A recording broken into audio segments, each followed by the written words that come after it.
amidst great minds like you. And in fact, I'm very surprised when I heard some of the questions you were asking. I'm like, are you really secondary school students? Yeah, you are very, very brilliant guys. Give yourself a round of applause. You are very, very smart guy. Very smart. So,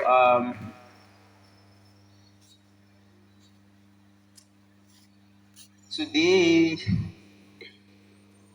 wow, okay. So, I just have a few tips to share, nothing really big. I just decided to sit down to make it very relatable. So it won't look like um, one kind of big person. I'm not big person actually. I'm just starting on my journey as well. And so here is a challenge. I want us to work on this together. So at the end of this discussion, because that's what it is. So at the end of this discussion, anyone who is able to ask me the best question. So I want you to give me very rapt attention. So anybody who is able to ask the best question gets 1,000 naira. Yes. So I want you to focus, listen, and note your questions down. Don't worry, it's Mr. Yebanji that will give you, know me. Yeah. So and yeah. So I'm a student like you too. I graduated from secondary school in the year 2019, and you can well say that was the start of my story. And I would like to know about you. So one thing I want us to do now is who can guess my age here? Who can guess my age? Like how old I am. So when you want to guess my age, what you have to do is you tell me your name, you tell me what school you are from, and what else is that? And you tell me your age too, because I believe there are so many old people here. So many of you are older than I am. Yeah. So, so who wants to be the first? Um, that boy in blue at the back. Is there another mic? There's just one. All right.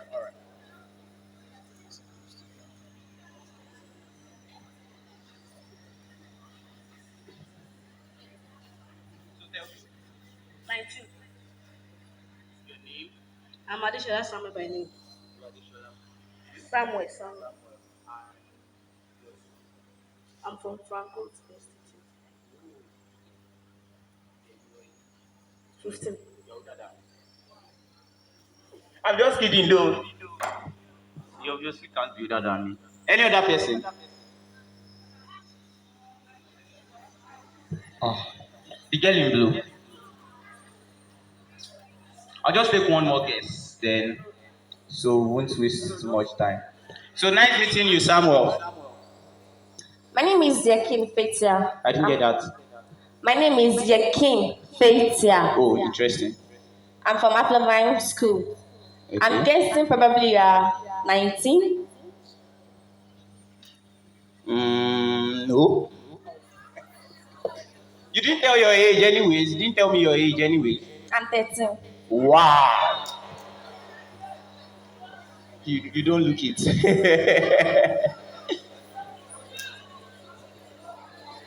So who else? Who else? One more guess.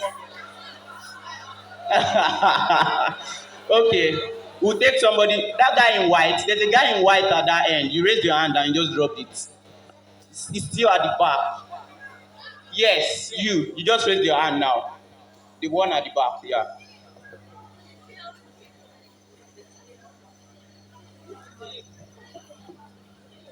Okay. Your name? My name is Igbeta She's a Success. girl. Wow. Success. Nice meeting you, Fetia, I must say. And success, right? Yes, sir. Okay. Your school, your age, then guess my age. The name of my school is First Juniors College, and I am 11 years old. Oh, beautiful. Then tell me my age. Guess my age. 20. Oh no, that's too far. Okay, give her a round of applause. Everyone, give yourself a round of applause. That's awesome. You did very good brain work. Very good brain work. Well, so many of you tried. Um, So let me tell you a story. Let me tell you a story. A year ago, when I was 17, so a year ago when I was 17, I just woke up one morning. It's not a year ago, sorry, that was January this year.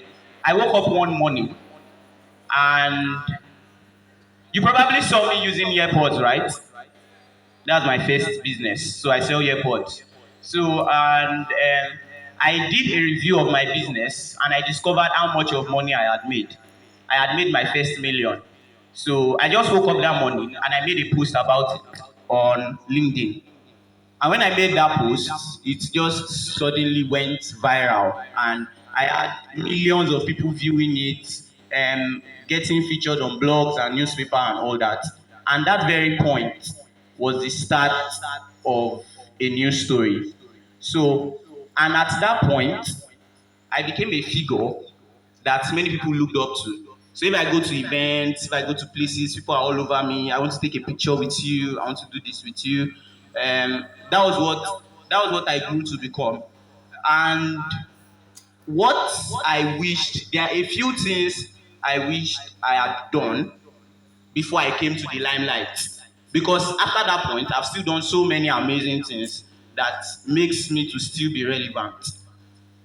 But before I arrived at that point, there are some things I wish I had done. So I said I graduated from school at in the year 2019. I was 14 and I was a very short boy. I don't know how to describe it for you. I was very, very short. That's why I decided to sit down. So I won't form my height. So I was very short and I was very smart. That's one thing I must say. I was very smart. So, and in my secondary school days, I was very focused on my academics. I like speaking, I like reading, and I like writing. So, but when I left my secondary school, I kind of discovered some things I could have done better, and some things that would have helped me grow much more, and would have helped me right from the days of my secondary school. So I want to guess most of us here are secondary school students, right? Awesome.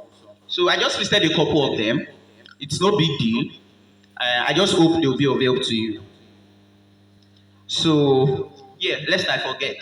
So when I was a little kid, I used to talk with my mom a lot. So and I used to tell her one thing, that I am going to become a very, very, very big investor. So I told her I'll buy GT Bank, I'll buy Zenith Bank, I'll buy, you get, I wanted to buy so many things. I've not arrived at that point yet, but the dreams I had back then, they rubbed off on me and they've helped my journey a lot because that was the mindset that helped me grow.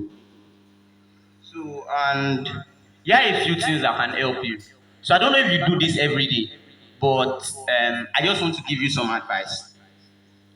So, the very first thing I want you to do is read every day. That's the most relatable, actually, with what you are doing right now. So, I want you to read every day. And let's now explain what that reading means. I don't mean you should not face your academics, they will help you, but there are some books that can help you much more. I wish I had started reading those books when I was in secondary school, but I never even knew what they were, or I never knew how they could help me. So there are books around self-leadership. There are books around self-discovery. There are books around so many other interesting topics that would help you set your life properly. And like when Miss Soluade was speaking, she explained in detail about self-discovery. So, and it is a very, very big concept. It's a very big journey. But one thing that can help you during that journey is when you keep finding useful materials that provides information on how you can do just that. And one very effective materials are books. Books from leaders, books from very great people that would help you find yourself. You don't know when you find that one line. It's not more than one line. You don't know when you find that one line that will change every single thing about the way you are living. So read books. I have some books here. I just wrote their names there. I want you to search for them. Hope you are noting down questions for me. All right. So I noted some books here. There's a book by George X. Clason. The name of the book is Richest Man in Babylon. Who knows Babylon here? Have you heard about Babylon? Yes. So there's a richest man in Babylon. So John X. Clason wrote a book about him. So you should try to get that book and read it. That book is basically going to explain what finances is. It's going to explain how you can manage the money you make. Because all of you here, you are making money. Don't lie, you are all making money. You make 10 naira, 20 naira, some 15 naira, some 100 naira, some 1,000. Because your parents always gives you money to school. So that book is going to teach you how you manage your finances right. And one thing I must add here, I wanted to say it later, is that start saving now. It's very important. There's a certain point in your life when you discover I need to do something very big. There's a certain point in your life when you want to make use of money to do something very reasonable. In my own case, I wanted to start a business, but I didn't have any saving. How I wish. I was saving though, but I kept buying drumstick. So save. And when you save, you don't save to spend. You save to invest. So when you read that book by John, when you read that Richest Man in Babylon, you understand this properly. When you save, you don't spend what you save. You make it make more money for you. I'm able to save up one finger. Then I let that finger make another finger. Then I let the two finger make four fingers. Then the four finger, 8 fingers. That's the very simple principle of money. It is nothing more than that. Save and invest. So many of you deserve bank. How many of you have a bank account here? Oh, that's so poor. That's so poor. I want you to pressure your parents into creating bank accounts for you. When you save your money, it's up to 1,000, keep it in your bank. 2,000, keep it in your bank. And let it be there. I have a friend, when I met him, I asked him that does he save? Then he said he saved. Then I asked him to show me what he had saved. He had over 3 million naira saved. And I was like, guy, how much do you have? You get me? So it is very, very helpful. And it's going to give you confidence. Do you know that when you have money, it gives you confidence? Let me explain something to you. You won't understand until I stand up. So many days, because I live in so many places in Lagos. Sometimes I'm on the island, sometimes I'm on the mainland, because I work in many places. So many days I'm at home and I want to go out and I don't have to worry about money. So I just carry my bag and I go out. So anywhere I go to, I can confidently talk because I know I have money in my bank. And I don't have small money, I have big money. And if I don't have big money in my account, I know I have stock. I have things I can sell that will make me big money. Simple. That's what having savings gives you. Confidence. There was a time I was very intentional. I won't lie to you. I'm not a very good saver. So there was a time I was very confident. I saved till September. I saved 50,000 naira and I was so happy that I had saved it. Then I spent that money on something. During that period of time, I was always talking anyhow. I was like, I have 50K. That 50K is my net worth. I have 50K is my net worth. But after I spent that money, hey, don't worry. So that is what saving gives you. It gives you confidence. It gives you confidence. So the next thing I want to talk about is this one is also very relatable and it matches the question I had earlier about mediocrity. Be real, be authentic, be yourself. See, there was a day I went out to an event and I met a speaker and she told me about something and she said it on the stage actually, but she told me to because I was there when she said it on the stage. So she said, the day you find you is the day you find blood money. Because when you know you'll be able to make anything, I repeat, anything happen. So be yourself. There are different people in this world, but every single person has their own path. They have their own talents. They have their gifts. You have something special about you. Say to somebody beside you that I have something special about me. I am different. I am myself. So accept it. You don't have to be a celebrity. You don't have to be the best person in your class. You don't have to be the best person in your school. Who you have to be is you. Some people are good at academics, accept it. They are good, they are shallow, like fire is in their head. But there are some people that are just good at thinking up innovative ideas. They just come up with something and it makes everything so easy. That could be your talent. You can be good at singing. That is you. Accept who you are. You don't have to be like anybody. If anybody is forcing you to be like somebody else, tell them, I am me. That is the only thing you need. I am telling you, from where you are today to wherever you want to grow in life, if this concept does not depart from you, you would never be mediocre. You would never, as long as it remains in your mind that I am me, and in me I can be excellent and I can be the best than anybody has ever been in this world, then you will never be mediocre. So accept you, discover you, and be real with who you are. Yeah. So, and the next thing is have a growth mindset. This is a very big concept, and I'm going to try to break it down so I would understand it. This is discussed in business schools, discussed in universities, discussed in research centers, because it is very, very, very important.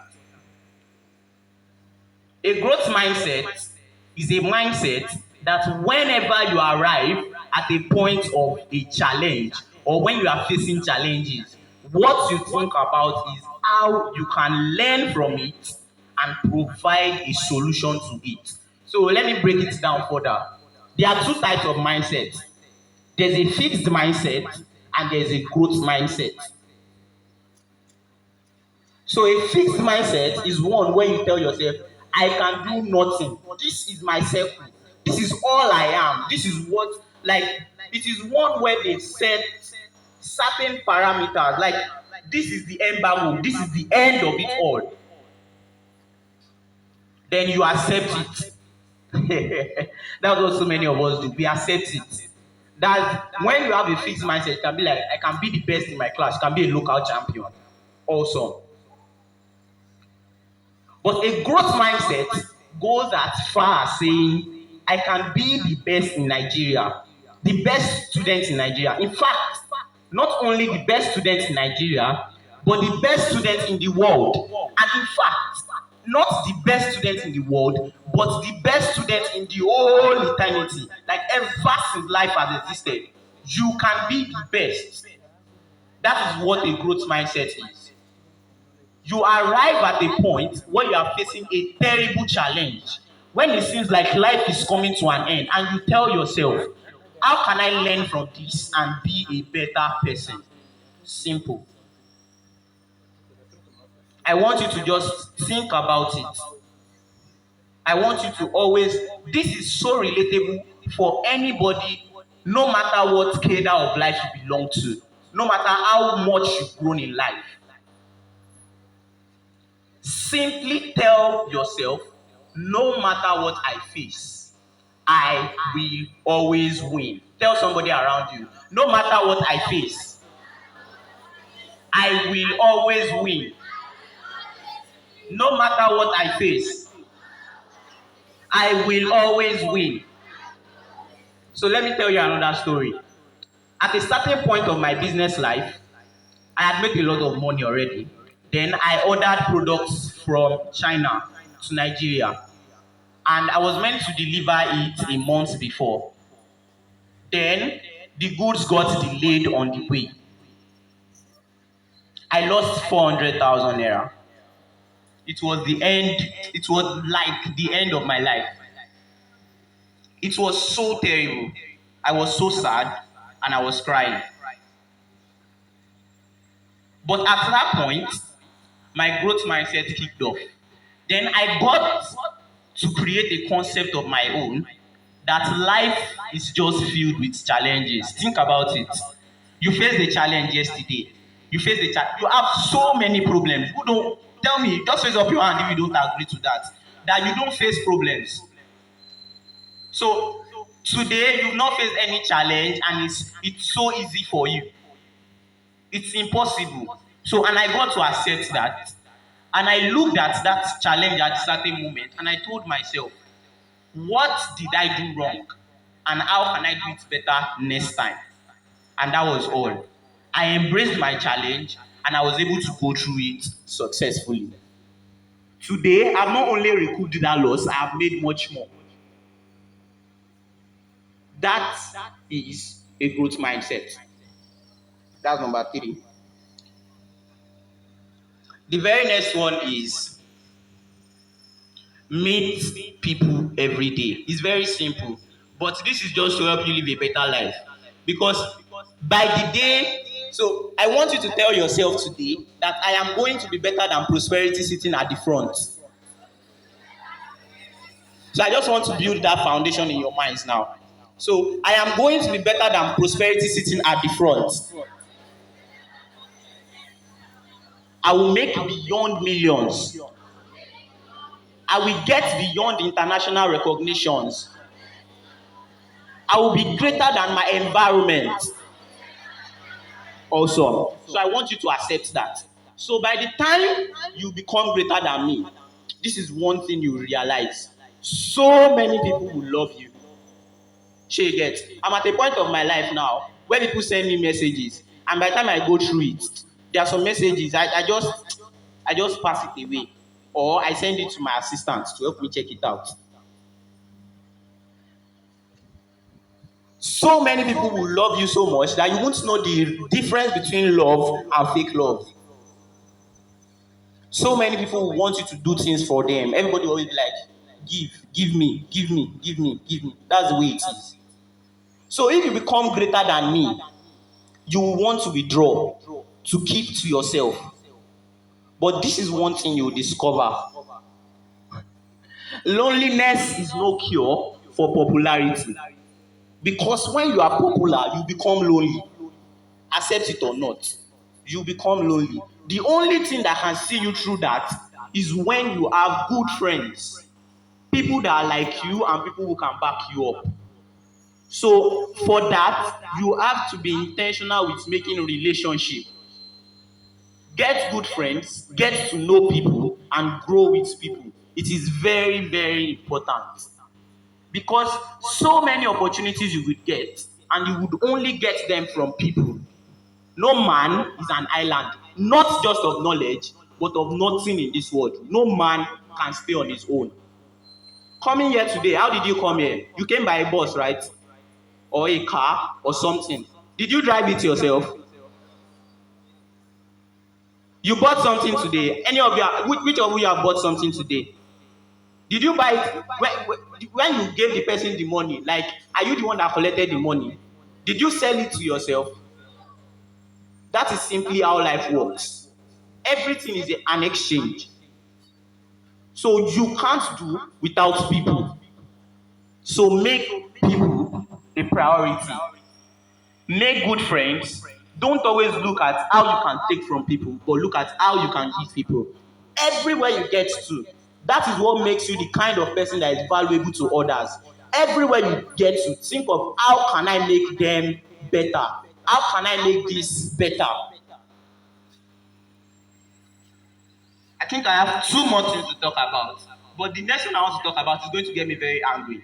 Because this is the point I always get angry anytime I'm speaking.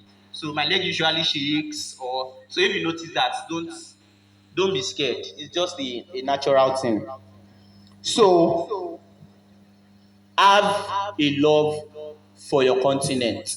When I've forgotten her name. Sandra, yeah. When Sandra was giving that talk, I was overwhelmed because It is just very, very true. And it is the problem we face. Look at how Nigeria is. Was Nigeria better than this last year? Are you sure? Okay, calm down, calm down. Do you know how much was a dirika of rice last year? How much is a dirika of rice this year?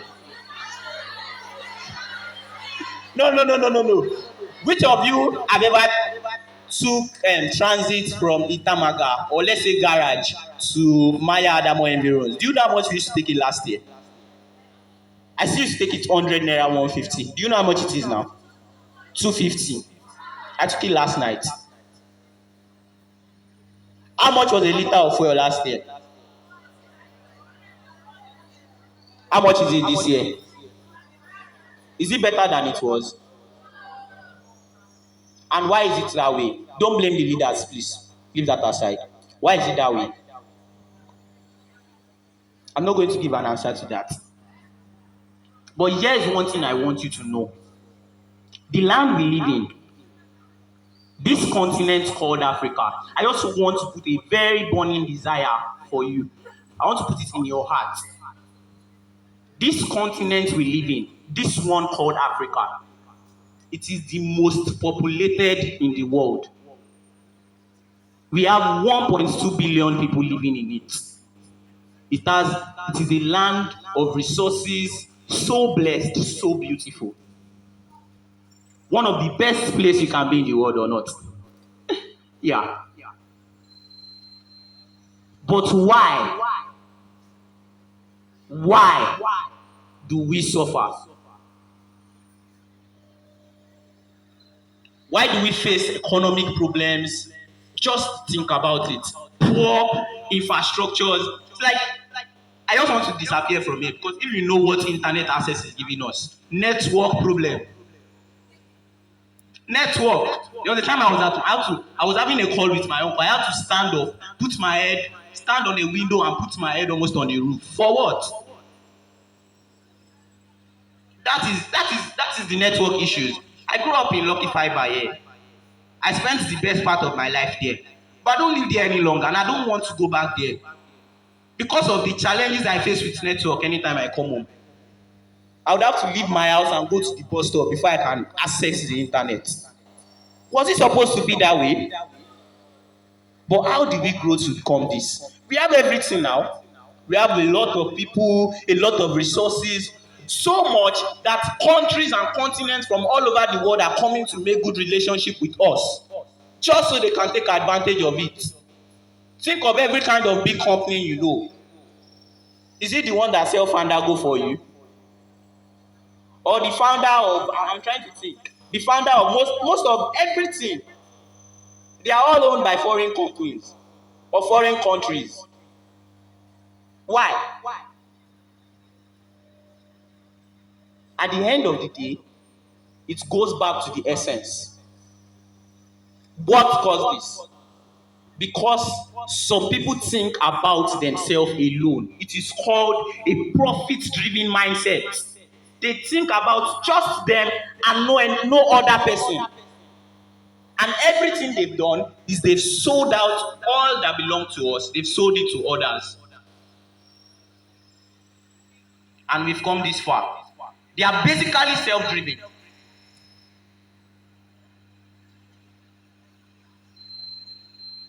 The Africa you live in today can be better than America. We have all it takes.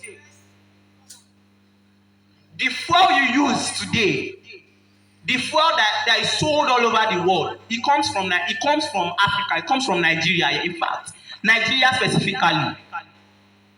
But where are we? They are subsidizing our own fuel.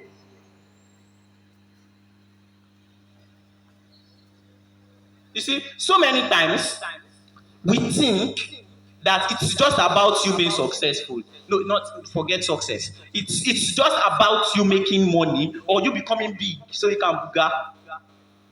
But when you booga and you travel outside and you see people insult your country, you will cry. And then your booga will come down. Because that's the way it is. When you say Nigeria abroad, the way people look at you, you fear. It's not one I'm formulating. It is one I have seen people talk about. It is one that I have met people who have experienced it. They treat you like shit, like rubbish. Just say you are from Africa. But is that the narrative we are meant to have all over the world, despite all that we have? See, this is a call not for you to become successful on your own or for you to do big things for yourself, but for you to think about how we can change the narrative of this continent. Because it's a disgrace. Think. They say Africa is the land of problems. But we have billions of people here. Each of us can solve a problem and make our problem an opportunity. And get people from all over the world to come down here because of what we have created. So as long as Africa remains this way, me, Samuel, Fatia, and I can't remember her name, we are all responsible. Because, like a friend says, it is not the resources we have below the ground that matter, but it is we that are above the ground that can make a change happen. So what I want you to build is a genuine love and passion for your continent. To go all over the place, professing and telling people that one day Africa will rise. That is it.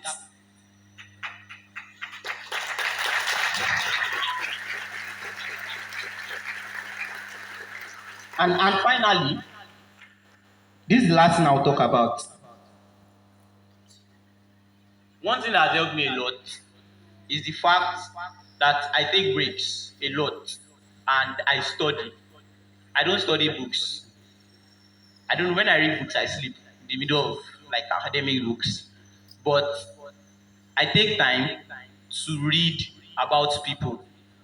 What you want to be, you have to know. So study successful people. Study what they do. Study what they did that made them to become who they are. Study their journey. There is nothing new under the sun.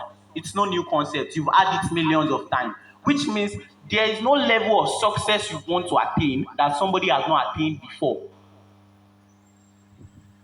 If you want to hold this conference, this very same event, I want to make it the biggest one in Africa. Somebody has done it before. We simply have to study how they did it.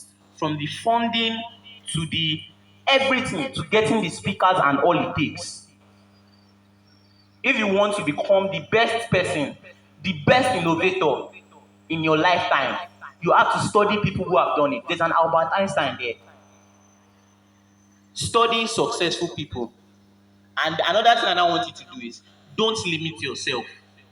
Go beyond borders, beyond your environment, beyond what Nigeria is telling you, beyond what Africa is telling you. But look at the world. In fact, not just the world. Look at generations to generations. And look at how you can be the best. I like saying one thing. How far you can see is how far you can go.